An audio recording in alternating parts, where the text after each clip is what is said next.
Hello, my name is Damian Bradley, and I'm a student in the Entertainment Business Master's Program at Full Sail University, and I'm also the owner and founder of Mixed Paradise. Today, I would like to talk to you about a podcast I recently listened to on iTunes called the Gen Y Lawyer Podcast: Why Entertainment Law Can Be a Sink or Swim Business with Karmal Moo. After listening to the podcast, I realized there were a lot of different topics he spoke about that I could apply to my everyday life. One of the first things he spoke about was not limiting yourself to one specific field in entertainment. What he meant by this was don't be afraid of wearing different hats in this business. Meaning, if I'm an engineer today, tomorrow I could be an entertainment lawyer. The day after that, I could be a music producer. The day after that, I can be an actor.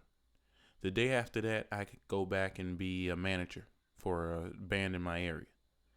This really stood out to me because as of today, I've done multiple jobs in this field, and I've always thought to myself, I need to focus on one specific job. That way people know me as the go-to guy for that one specific job. One of the next things he spoke about was how executives at these entertainment companies aren't safe from unemployment.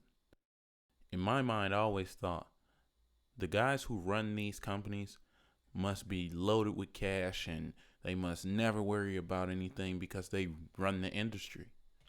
Karmal did a great job of recognizing and informing the listeners that that's just not true, and anybody could be subject to layoffs.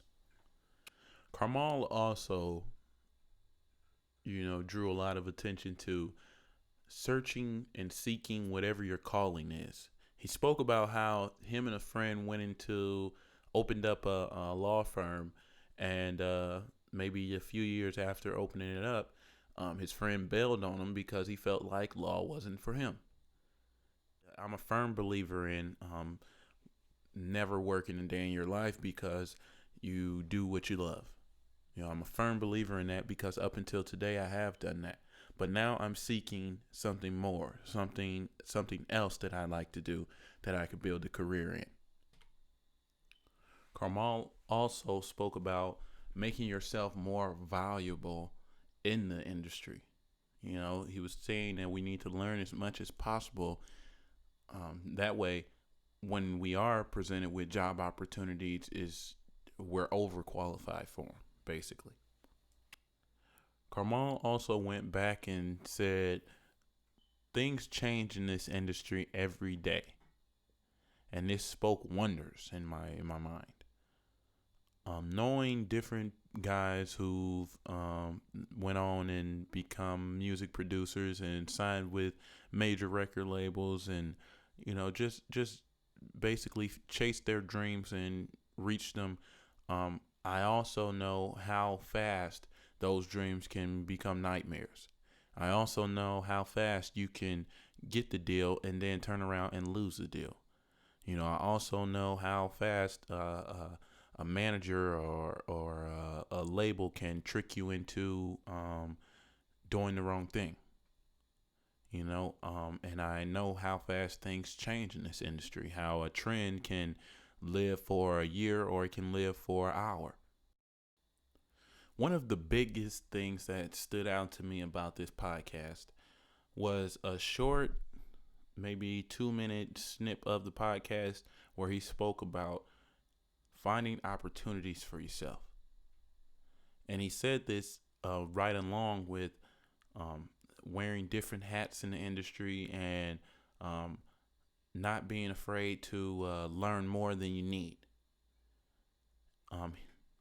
Karmal spoke about creating opportunities for yourself if when you're seeking opportunities, they don't come.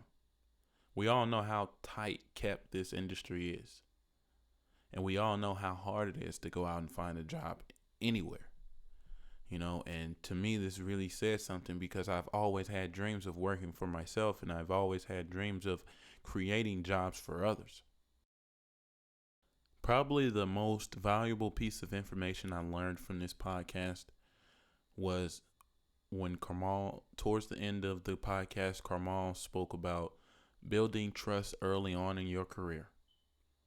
I've always thought that this industry was no place to trust anyone, and everyone was in for themselves and not in for anybody else. So this kind of gave me a sigh of relief, hearing this from a professional like Karmal.